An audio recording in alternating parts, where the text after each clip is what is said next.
योग दर्शन चतुर्थ कैवल्यपाद सूत्र संख्या 15 है। वस्तु साम्ये चित्तभेदात् तयोः विभक्तः पंथाः। अवतरणिका में लिखा है कि यह बात सत्तात्मक पदार्थों को चित्त की परिकल्पना मात्र मानना क्यों न्याय विरुद्ध है। तो पीछे जो चर्चाएं चल रही थी कि सत्तात्मक जो वस्तुएं हैं केवल ज्ञान मात्र है, केवल परमाणु मात्र हैं, इनको लेकर यहाँ आगे बता रहे हैं। शब्दार्थ है वस्तु साम्ये, वस्तु के एक होने पर भी चित्त भेदात, ज्ञानों के भिन्न भिन्न होने से, तयोः वस्तु और ज्ञान का विभक्तः भिन्न भिन्न पंथा अस्तित्व है। सूत्रार्थ है वस्तु के एक होने पर भी ज्ञान के भिन्न भिन्न होने से एक वस्तु को पृथक पृथक रूप में देखा जाता है। इससे सिद्ध है कि जो वस्तु जानी जाती है वह वस्तु और जिस ज्ञान से जानी जाती है वह ज्ञान दोनों भिन्न भिन्न अस्तित्व वाले हैं।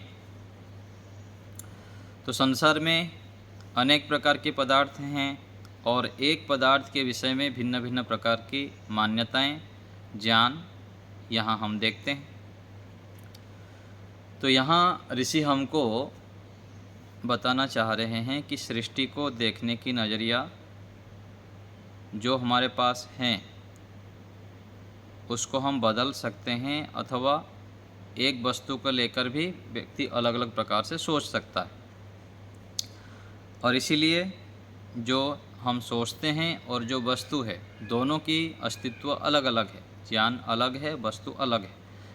केवल ज्ञान मात्र सब कुछ नहीं है, अथवा केवल वस्तु ही केवल वस्तु मात्र भी नहीं। आध्यात्मिक जो उन्नति करना चाहते हैं अथवा अध्यात्म पर चढ़ना चाहते हैं, उसमें जब हम यम नियम का पालन करते हैं, जीवन हमारा संयमित करते हैं, तब हमारे बुद्धि का स्तर, ज्ञान का स्तर बहुत अधिक उत्कृष्ट होता है। और जब तक हम यम नियम का पालन नहीं करते हैं तब तक जो हमारा ज्ञान का स्तर है, सृष्टि को देखने की नज़रिया है, कार्य करने की शैली है, उसमें उत्कृष्टता नहीं आ पाती। और यम नियम के अंतर्गत यदि हम विचार करें, एक ब्रह्मचर्य के ऊपर भी ले जाएं, अथवा अपरिग्रह है, सत्य है, एक एक जो अंग है ये बहुत अधिक महत्वपूर्ण है। जो ब्रह्मचर्य का पालन है ये भी अति आवश्यक है। ब्रह्म अर्थात ईश्वर, वेद और वीर्य। यदि हम ईश्वर की उपासना करते हैं, विशेष रूप से ईश्वर प्रणिधान का अभ्यास करते हैं और वेदों का स्वाध्याय करते हैं, वेद अनुकूल हमारा आचरण करते हैं और शारीरिक सामर्थ्य वीर्य की रक्षा करते हैं, इन तीनों के माध्यम से ही हमारी शीघ्र उन्नति होती है। यदि व्यक्ति ब्रह्मचर्य का पालन ना करे तो अपने मन इंद्रियों को एकाग्र भी नहीं कर सकता। चाहे बाहर हम जितना भी पुरुषार्थ कर लें, मेहनत कर लें, लेकिन मन को एकाग्र करना कठिन हो जाता है, असंभव हो जाता है। और क्या कहा गया योग दर्शन में? ब्रह्मचर्य प्रतिष्ठायाम वीर्य लाभः। वीर्य अर्थात उत्साह, उमंग और जो नए नए एक ऊहा, विशेष रूप से कार्य करने के लिए अपने जीवन में कोई भी क्षेत्र में हम हैं, उसमें जो कार्य करने की उत्साह है, नए नए ज्ञान विज्ञान उत्पन्न होता रहे, ये कब होता है? जब हम ब्रह्मचर्य का पालन करते हैं, संयमित रहते हैं। इसलिए कहा गया वेद मंत्र में ब्रह्मचर्येण तपसा देवा मृत्युम अपाघ्नत इंद्रोह ब्रह्मचर्येण, आगे कुछ शब्द है। तो इसमें आया कि ब्रह्मचर्य के तप से जो देव हैं, श्रेष्ठ व्यक्ति हैं, ऋषि लोग हैं, मृत्यु को भी जीत लिए, अर्थात पूरा स्वस्थ शरीर को प्राप्त किए और दीर्घ आयु को प्राप्त किए। इसलिए हमें ब्रह्मचर्य का पालन के ऊपर सोचना चाहिए, विचारना चाहिए और विशेष उसके लिए प्रयत्न करना चाहिए। इससे फिर हम शीघ्रता से आध्यात्मिक क्षेत्र में भी उन्नति करते हैं, मन इंद्रियों आदि को भी संयम कर लेते हैं, और अनेक जो समस्याएं होती हैं, बाधाएं हैं, परेशानियां हैं, उसके मूल में यही है, व्यक्ति ब्रह्मचर्य का पालन नहीं करता है और संयमित दिनचर्या जीवनचर्या रखता नहीं। व्यवस्थित दिनचर्या के बिना, नियम व्रत संकल्प के बिना, ब्रह्मचर्य के अनुष्ठान के बिना हम अपनी समस्याओं को सुलझा नहीं सकते। दुखी, हताश, निराश, परेशान, अधिक डिप्रेशन में आ जाना, चिंतित हो जाना, इन सब के मूल में ब्रह्मचर्य का पालन ना करना ही देखा जाता है। तो यम नियम के अंतर्गत जो ब्रह्मचर्य आया है, एक ऐसे तो सभी अपने आप में महत्वपूर्ण हैं, अहिंसा कहिए, सत्य, अस्तेय, ब्रह्मचर्य, अपरिग्रह, आगे शौच, संतोष, तप, स्वाध्याय, ईश्वर प्रणिधान, ये दोनों जो 10 हैं यम नियम के अंतर्गत, ये सभी आवश्यक है, अति आवश्यक है। और उसमें यदि हम एक को देखेंगे तो ब्रह्मचर्य का अनुष्ठान करना अति आवश्यक है। यहाँ पर हम देखते हैं सामान्य व्यक्ति भी विशेष बन जाता है, विशेष कार्य कर लेता है, बड़े बड़े कार्य कर लेता है, कठिन कार्य कर लेता है, अपने समस्याओं को जल्दी सुलझा लेता है। उसके पीछे जब देखते हैं तो ब्रह्मचर्य का अनुष्ठान पालन करना देखा जाता है। इसलिए हमें इसके ऊपर विचार करना चाहिए और गंभीरता से इसके ऊपर ध्यान देनी चाहिए, और साथ साथ दिनचर्या को भी व्यवस्थित करना। जैसे 3 बातें कहा गया ना, आहार, निद्रा और ब्रह्मचर्य, तीनों हमारे जीवन के स्तंभ हैं। आहार भी सात्विक होना, पौष्टिक होना अति आवश्यक है। निद्रा भी उपयुक्त लेना आवश्यक है, कम से कम 6 से लेकर 7 घंटा स्वस्थ व्यक्ति के लिए, और साथ साथ ब्रह्मचर्य।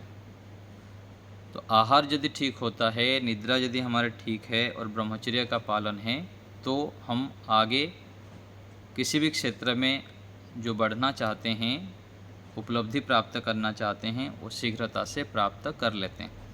तीनों के ऊपर ध्यान देना आवश्यक है, नहीं तो फिर इन तीनों में से किसी कहीं ना कहीं यदि हम आगे पीछे कर लेते हैं, ऊपर नीचे कर लेते हैं, उससे फिर हमारा चित्त एकाग्र नहीं हो पाता है, सत्वगुण से युक्त नहीं रह पाता। इसलिए निद्रा भी आवश्यक है और आहार भी, भोजन का संयमित होना भी अति आवश्यक है। तो सूत्र में आते हैं हम, तो यहाँ पर योगार्थ प्रकाश में हिंदी भाग देखें। इस सूत्र में यह बतलाया है कि वस्तु समान होने पर भी चित्त भेद के कारण ज्ञान और वस्तु भिन्न भिन्न है। यहाँ पर चित्त शब्द ज्ञान का वाचक है। अनेक ज्ञानों का आलंबन बनी हुई एक ही वस्तु समान होती है। एक ही वस्तु है, हम पेन है, कोई पुस्तक है, वस्तु तो एक ही है, कोई भवन है, लेकिन उसके विषय में जो मान्यताएं हैं, अलग अलग व्यक्ति की अलग अलग सोच है, ज्ञान अलग रूप से चिंतन करते हैं। वह वस्तु ना तो किसी एक ज्ञान द्वारा कल्पित होती है और ना अनेक ज्ञानों के द्वारा कल्पित होती है। अर्थात चित्तों की कल्पना मात्र से वस्तु की सत्ता सिद्ध नहीं है। केवल कल्पना हम कर लिए आँख बंद करके कि लड्डू हमारे सामने हैं, स्वादिष्ट खीर रखा हुआ है, केवल इसे कल्पना मात्र कर देने से वस्तु उपलब्ध नहीं हो जाता है, उसकी सत्ता नहीं है। ज्ञान के साथ साथ वस्तु भी होना आवश्यक है। जैसे कोई आर्किटेक्ट है, कोई घर बनाना चाहता है, इंजीनियर है, पहले नक्शा करता है, नक्शा करके ज्ञान में पहले लाता है, फिर आगे चलकर एक एक चीज़ जोड़ते भवन खड़ा कर देते हैं। तो ज्ञान के साथ साथ वस्तु भी होना आवश्यक है। केवल ज्ञान मात्र ही हमारे कार्य को सिद्ध करने में समर्थ नहीं होते, किंतु वस्तु अपने स्वरूप से स्थित है, वस्तु अपने स्वरूप में स्थित रहता है, क्योंकि वस्तु एक होने पर भी उसके विषय में भिन्न भिन्न प्रकार का ज्ञान उत्पन्न होता देखा जाता है।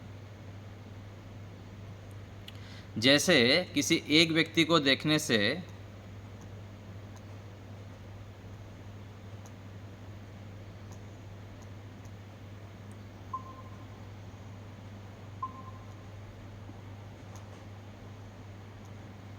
आपकी आवाज नहीं आ रही है। अभी आ रही है? अभी आई। ठीक है, बीच में कट गया था नेट के कारण। तो यहाँ पर कह रहे हैं कि प्रारंभ से देख लीजिए, यहाँ पर चित्त शब्द ज्ञान का वाचक है। अनेक ज्ञानों का आलंबन बनी हुई एक ही वस्तु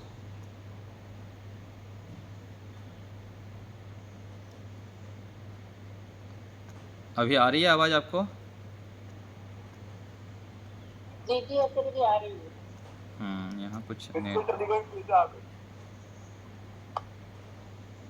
ठीक है। तो अर्थात चित्तों की कल्पना मात्र से वस्तु की सत्ता सिद्ध नहीं है, किंतु वस्तु अपने स्वरूप से स्थित है, क्योंकि वस्तु एक होने पर भी उसके विषय में भिन्न भिन्न प्रकार का ज्ञान उत्पन्न होना देखा जाता है। जैसे किसी एक व्यक्ति को देखने से उसके मित्र को सुख का अनुभव होता है, जो उनके मित्र होते हैं उस व्यक्ति के, उसको देखकर सुख का अनुभव होता है, और शत्रु को दुख का अनुभव होता है, और विवेकी को है उपादेय शून्यता का अनुभव होता है। विवेक ज्ञान हो जाने पर चाहे मित्र हो, चाहे शत्रु हो, चाहे कोई भी वस्तु हो, वह बिल्कुल सामान्य रूप से व्यवहार करते हैं, क्योंकि वस्तु अर्थात उसको देखने से ना सुख का और ना दुख का अनुभव होता है। इससे यह ज्ञात होता है कि किसी चित्त ज्ञान की कल्पना मात्र से किसी वस्तु की सत्ता नहीं है। ज्ञान वस्तु को जनाने का साधन है, और वस्तु ज्ञेय पदार्थ है। वस्तु जो है जानने योग्य पदार्थ है, और जो ज्ञान है वह जनाने का साधन है। तो ज्ञान अलग है और वस्तु अलग है। वास्तव में प्रत्यक्ष आदि प्रमाणों से ज्ञाता, ज्ञेय और ज्ञान भिन्न भिन्न तीन पदार्थ सिद्ध होते हैं। जानने वाला, ज्ञेय अर्थात जिस वस्तु को जानते हैं हम, और ज्ञान जिस साधन से जानते हैं। एक व्यक्ति घट को देखता है तो उसको यह अनुभव होता है कि मैं घट पदार्थ को देख रहा हूँ, और घट मुझसे भिन्न है, मैं उससे भिन्न हूँ, और जिस ज्ञान से घट जाना जाता है वह ज्ञान मुझसे भिन्न है। इस प्रकार की अनुभूतियों से सिद्ध होता है कि ज्ञान और वस्तु भिन्न भिन्न पदार्थ हैं। यह सब केवल ज्ञान मात्र नहीं है। तो पीछे जो पूर्व पक्षी कह रहा था कि केवल जो भी दिख रहा है ज्ञान मात्र है, उसका यहाँ पर उत्तर दे रहे हैं कि सभी पदार्थ ज्ञान मात्र नहीं है। कुछ मान्यताएं, कुछ लोग ऐसे मानते हैं कि केवल ज्ञान मात्र है, कोई वस्तु नहीं है। एक व्यक्ति किसी पदार्थ को लाभप्रद मानकर उसका ग्रहण करता है, और दूसरा हानिकारक मानकर उसका परित्याग कर देता है। यदि ज्ञान मात्र ही सब कुछ होता तो किसी वस्तु को ग्रहण करना और किसी को छोड़ना सिद्ध नहीं हो सकता, क्योंकि एक ग्रहण करने वाला और एक उसको छोड़ने वाला भिन्न भिन्न होने चाहिए। यदि वस्तु नहीं होता तो कौन कैसे ग्रहण होता, ना छोड़ने कार्य सिद्ध हो पाता, क्योंकि एक ग्रहण करने वाला और एक छीनने वाला भिन्न भिन्न होने चाहिए।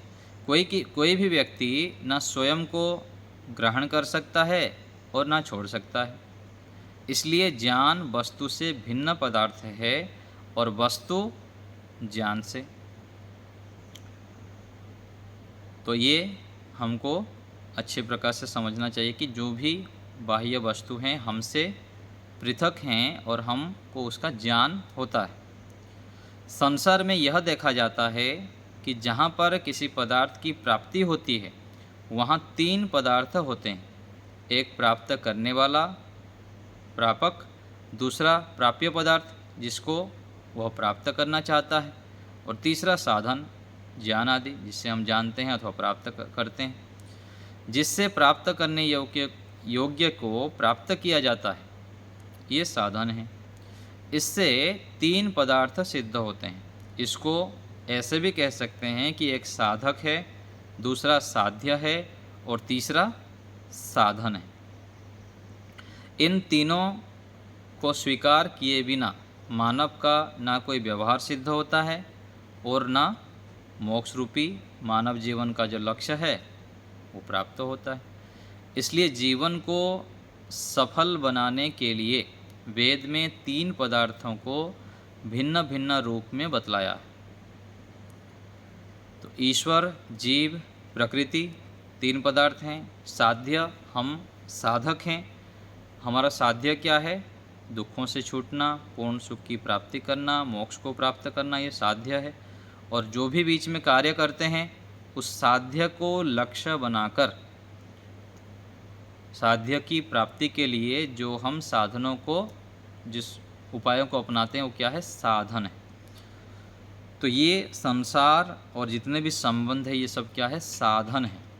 साधन के रूप में मानते हुए यदि हम इन सभी प्रकार के कार्यों को करते हैं तो हमारा पुरुषार्थ सफल है, सार्थक है। नहीं तो फिर अनावश्यक और हानिकारक यदि वस्तुओं को, विचारों को हम संग्रह करते जाएंगे तो फिर वो हमारे लिए बाधक बन जाता है। और इसी को ही ऋषि समझाना चाह रहे हैं कि हम प्रत्येक वस्तु को अपने आप से पृथक जानें और सबका ज्ञान हम ठीक ठीक रूप में करें। हमारे पास जो अंदर किसी वस्तु को देख के ज्ञान होता है उस वस्तु की वास्तविकता को जानें कि ये वस्तु किस लिए है और मेरे लिए क्या वो लाभकारक है, क्या हानिकारक है। कोई भी जो पदार्थ है यहाँ पर हानिकारक और लाभकारक दोनों होता है। और जो वस्तु से लाभ होता है उससे हानि क्यों उठा लेते हैं हम? हानि इसलिए उठा देते हैं कि जिस वस्तु का जिसके साथ संयोग करना चाहिए उस संयोग में हम गलती कर लेते हैं। जैसे दूध के साथ मीठा का संयोग करना चाहिए तो लाभकारक होता है हमारे स्वास्थ्य के लिए, और यदि दूध के साथ हम नमक मिला दे तो वो हानिकारक हो जाता है। तो ऐसे ही प्रत्येक व्यक्ति यहाँ पर जो भी हम साधनों का प्रयोग करते हैं, कुछ भी कार्य करते हैं, सबके पीछे यह लागू होता है। चाहे व्यक्ति हो, वस्तु हो, स्थान हो, हमारा ज्ञान अशुद्ध होने से हम जो संयोग करते हैं एक दूसरे के साथ उसमें गड़बड़ी कर देते हैं। व्यवहार करते समय भी ऐसे ही करते हैं। जिसके साथ जो बातें कहना चाहिए वहाँ ना बोल के फिर अलग संयोग कर देते हैं, गलत शब्द चयन कर लेते हैं, गलत शब्द बोल देते हैं, फिर वो लड़ाई झगड़ा और आदि आदि सब हो जाता है। तो चयन हमको करना पड़ता है शब्दों का, वाणी बोलते समय, व्यवहार करते समय भी किस वस्तु के साथ क्या संयोग करना है, कैसे प्रयोग करना है। ये संयोग ठीक से ना होने से फिर हमारे लिए वो हानिकारक बन जाता है। ऐसे ही प्रत्येक कार्य करते समय भी, कोई भी कार्य हमारा कर्तव्य करते हैं, चाहे घर परिवार में करते हैं, समाज में करते हैं, ऑफिस आदि में करते हैं, तो करते हुए उस कार्य को जब हम भार रूप मान लेते हैं तो फिर हमारे लिए बोझ हो जाता है और उसका हम दुख उठाते हैं, दुखी होते होते करते रहते हैं। और वही कार्य को यदि हम साधन रूप मान लेते हैं, प्रसन्नतापूर्वक करते हैं, तो वही कार्य हमारे लिए सुखकारक भी हो जाता है, हमारे लक्ष्य के लिए साधक बन जाता है। तो इसलिए हमको अपने ज्ञान को शुद्ध करना आवश्यक होता है, अपने चित्त को शुद्ध करना आवश्यक होता है।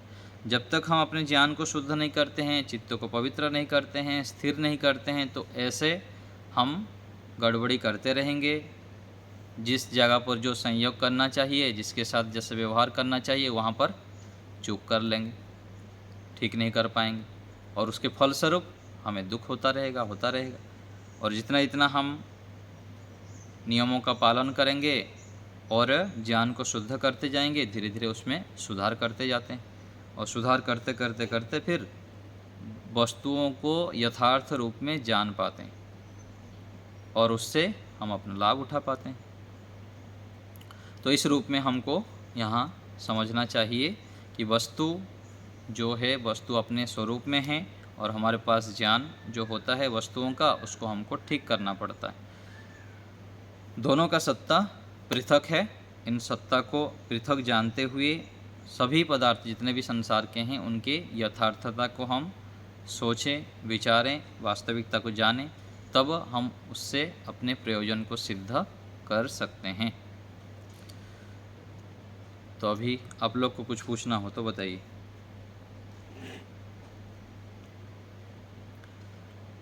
किसी को कोई शंका हो, किसी विषय में पूछना हो तो बताएं।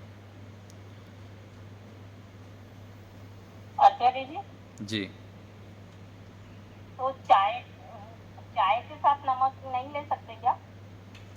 नहीं, चाय के साथ भी नहीं लेना चाहिए। जैसे क्वाथ बनाते हैं ना, जैसे आयुर्वेद में जड़ी बूटी आदि डाल के, तो उसके साथ सामान्य रूप से थोड़ा बहुत नमक होता है तो चल जाता है।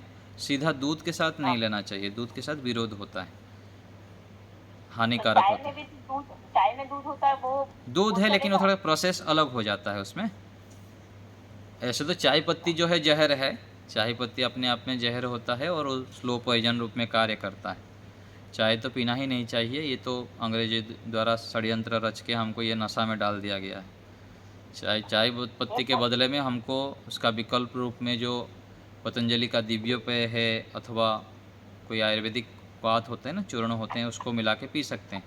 दोनों काम कर लेता है वो। चाय पत्ती जो है काफ़ी। नींबू दही तो ले सकते हैं, नींबू के साथ अगर दही हो तो दाल में वो तो चल जाता है, हाँ चल जाता है नींबू, क्योंकि अपने वो खट्टा पदार्थ होता है ना, वो चल जाएगा। सीधा नींबू में दही निचोड़ना नहीं चाहिए, दही में नींबू नहीं निचोड़ना चाहिए। कुछ भोजन जैसे हम कर रहे हैं तो उसके साथ ले लें, किसी में हम निचोड़ के खा रहे हैं ना। आपके माइक म्यूट है माता जी। बोलिए। मतलब दही ले ली, दाल में नींबू डाल लिया, हाँ चल जाएगा, ऐसे तो चल सकता है। भानुमति माता जी। आचार्य जी नमस्ते। नमस्ते जी। आचार्य जी, वो साधक और साध्य, इसका थोड़ा। साधक हम हैं, हम साधक हैं। साध्य अर्थात जिसको हम प्राप्त करना चाहते हैं उसको साध्य कहते हैं। मूल अंतिम साध्य तो मोक्ष है हमारा, ईश्वर प्राप्ति है, समाधि की प्राप्ति है, दुखों से छूटना है, पूर्ण सुख की प्राप्ति करनी है, ये साध्य है हमारा। गौण रूप से अलग अलग, जहाँ पर जैसे भोजन बनाने जा रहे हैं तो भोजन, जो रोटी बनाने जा रहे हैं तो रोटी बनाना साध्य है ना। भोजन करने जा रहे हैं तो भोजन, सभी प्रकार का आइटम तैयार करना, ये साध्य है। अंतिम जो हमारी उपलब्धि, जिसके लिए, जिस प्रयोजन को प्राप्त करने के लिए हम प्रवृत्त होते हैं, वो साध्य है। और बीच में जो पड़ाव में जो उसके अंग होते हैं वो साधन रूप में होते हैं।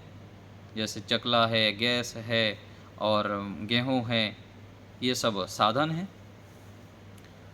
तो इस रूप में प्रत्येक जगह पर साधन चेंज हो जाएंगे और आगे साध्य भी चेंज हो जाते हैं, परिवर्तन हो जाते हैं, और हम साधक हैं। ठीक है। तो हम जो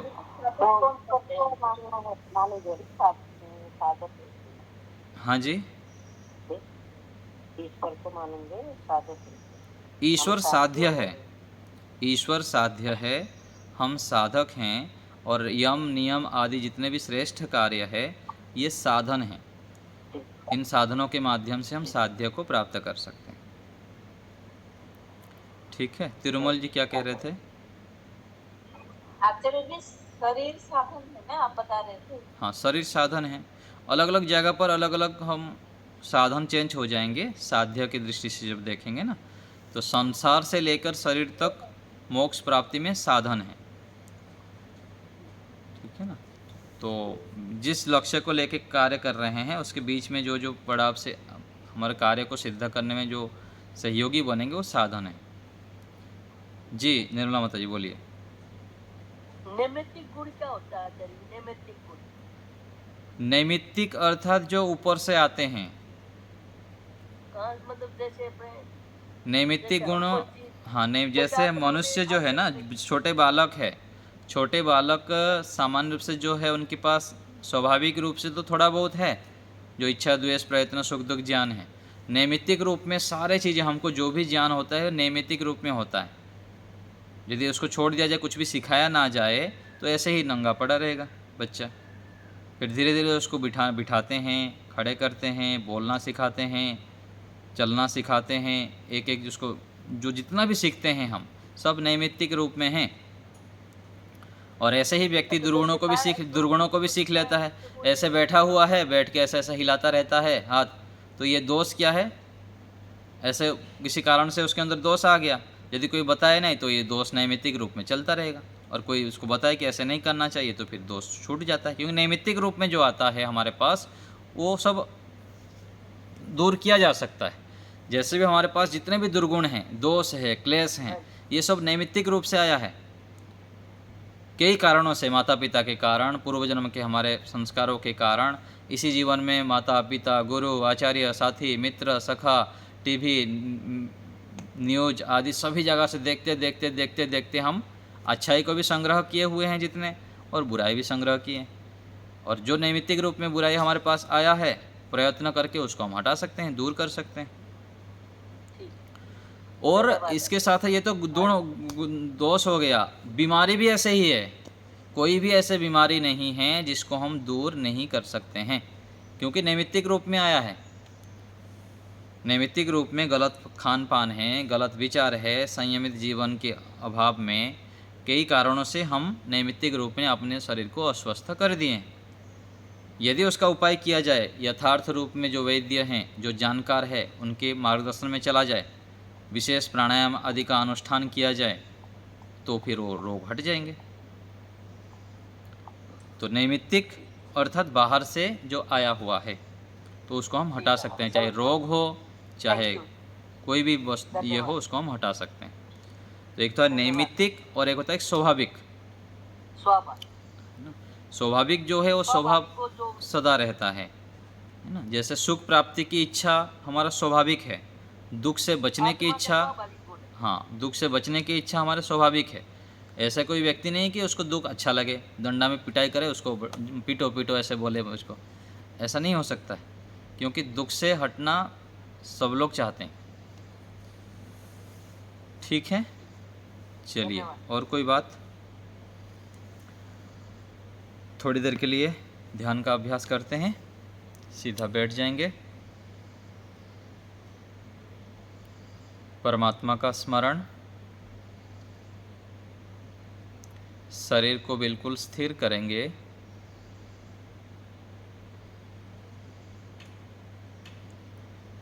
आँखों के सामने घनघोर अंधकार की स्थिति में आत्मा हों, शरीर से पृथक हों। परमपिता परमेश्वर मेरे अंदर बाहर चारों ओर विद्यमान हैं।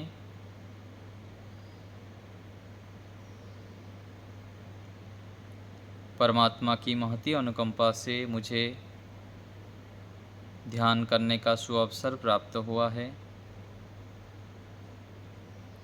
ईश्वर के प्रति अत्यंत श्रद्धा, विश्वास, प्रेम, समर्पण बनाएंगे।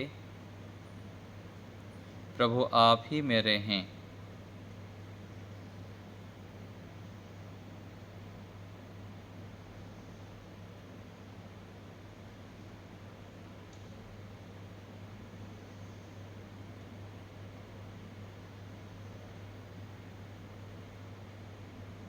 श्रद्धा भाव बनाते हुए अर्थ विचार पूर्वक ईश्वर के कोई एक गुण को स्मरण करते हुए ओम का उच्चारण लंबे श्वास से गहरी श्वास भरते हुए 3 बार ओम का उच्चारण करेंगे। श्वास भरें,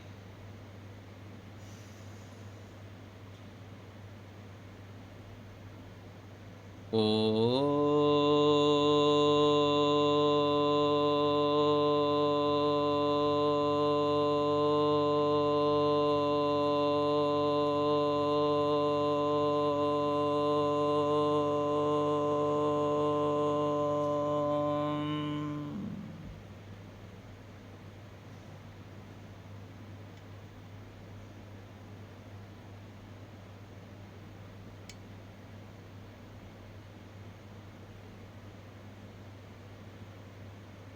श्वास भरें,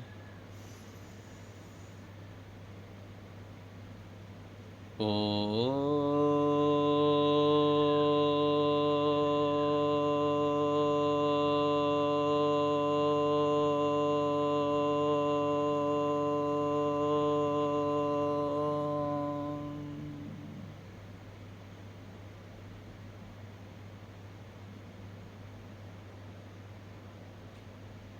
पुनः श्वास भरें,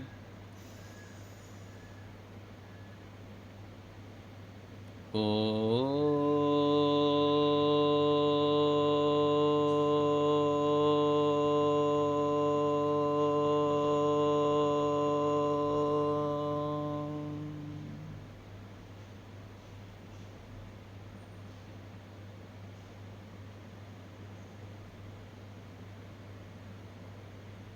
हे परमपिता परमेश्वर, आप महान हैं। हे प्रभु, आपने इस सृष्टि की रचना किए हैं। सृष्टि के कण कण में आप विद्यमान हैं। हे परम प्रभु, आप मेरे परम माता, परम पिता, परम गुरु, परम सखा आदि हैं। आप मेरे परम हितैषी हैं। हे प्रभु, आप मेरा हित चाहते हैं, मेरा कल्याण चाहते हैं, किंतु मैं अज्ञानता के कारण हे प्रभु आपसे दूर रहता हूँ। आपको मैं प्रिय नहीं मान पाता हूँ। हे कृपालु देव, मेरे ऊपर दया कीजिए। मैं आपको सर्वोपरि मानूं। आपके प्रति अत्यंत श्रद्धा मेरे मन में उत्पन्न हो जाए। मैं दिन भर आपको स्मरण रखते हुए कार्य कर सकूं। हे प्रभु, आप महान हैं। आप मेरे परम हितैषी हैं। आप मुझे सद्बुद्धि दीजिए पिता। मैं आपके शरण में आया हूँ।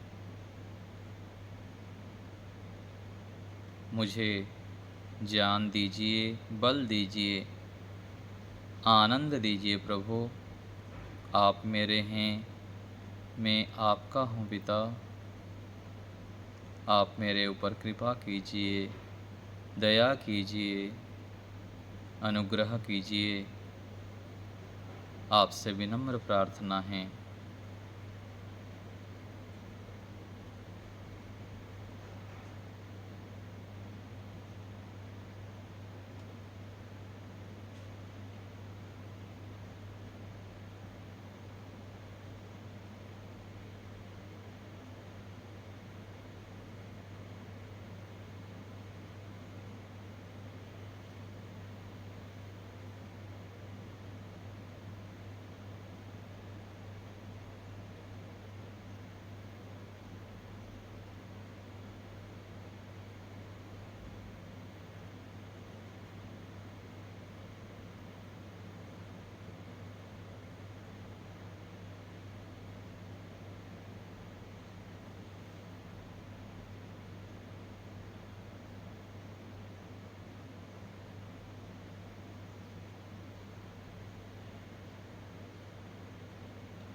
मन में ओम ओम का जप, ईश्वर के प्रति श्रद्धा समर्पण भाव।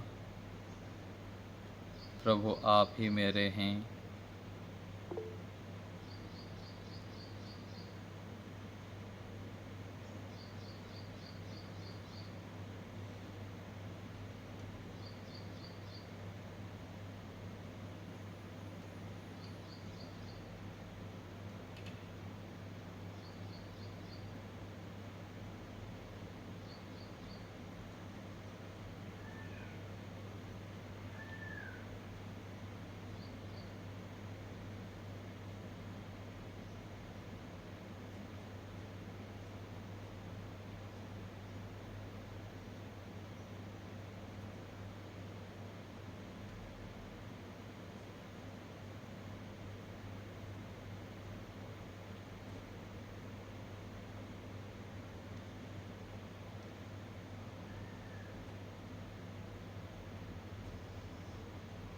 ईश्वर हमारे साथ विद्यमान हैं, ईश्वर के गुणों को हम धारण कर रहे हैं।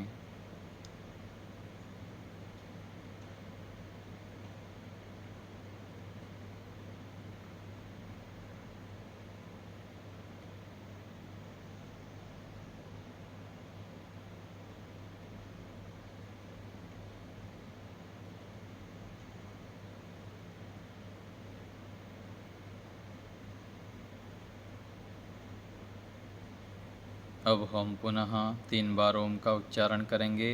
श्वास भरिए,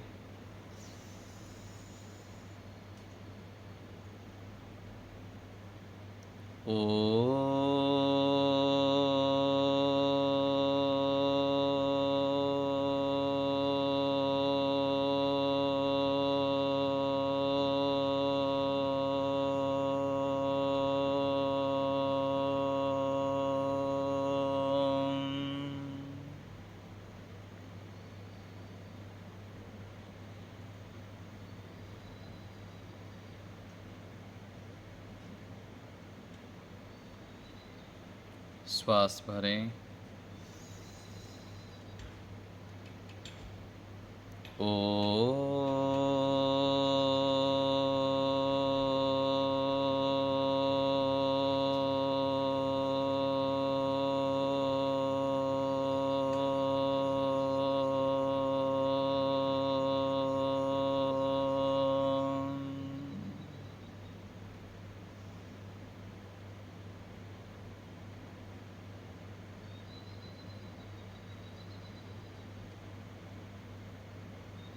फिर से श्वास भरें,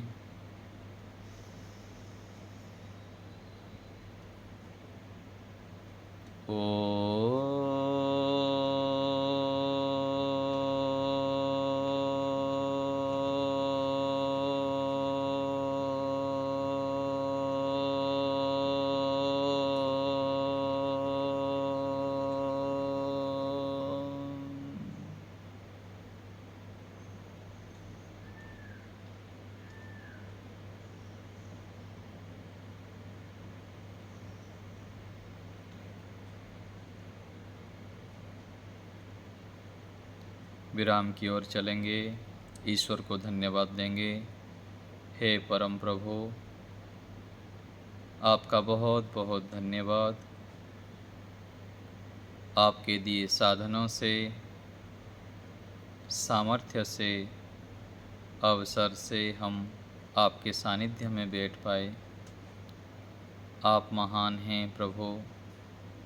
आप हमें ऐसे ही सद्बुद्धि प्रदान करते रहें। हम नित्य प्रति आपके सानिध्य में आएं, आपके चरणों में बैठें, आपसे ज्ञान बल आदि प्राप्त करें। हमें सद्बुद्धि दीजिए। हम आपकी आज्ञाओं को जानकर उसको पालन करने में तत्पर रहें प्रभु। ऐसी कृपा कीजिए। आपका पुनः बारंबार धन्यवाद।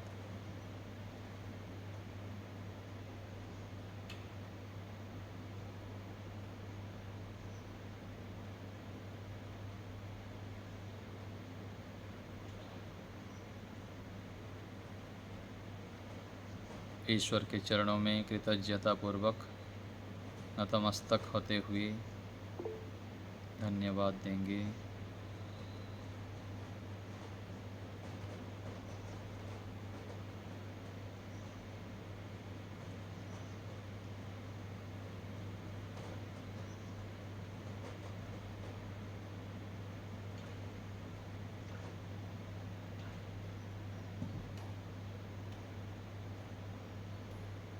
अब विराम देंगे।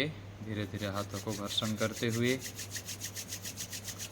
मुख में स्पर्श करेंगे। दोनों हाथों के बीच में पलक झपकते हुए धीरे धीरे आँखों को खोलेंगे।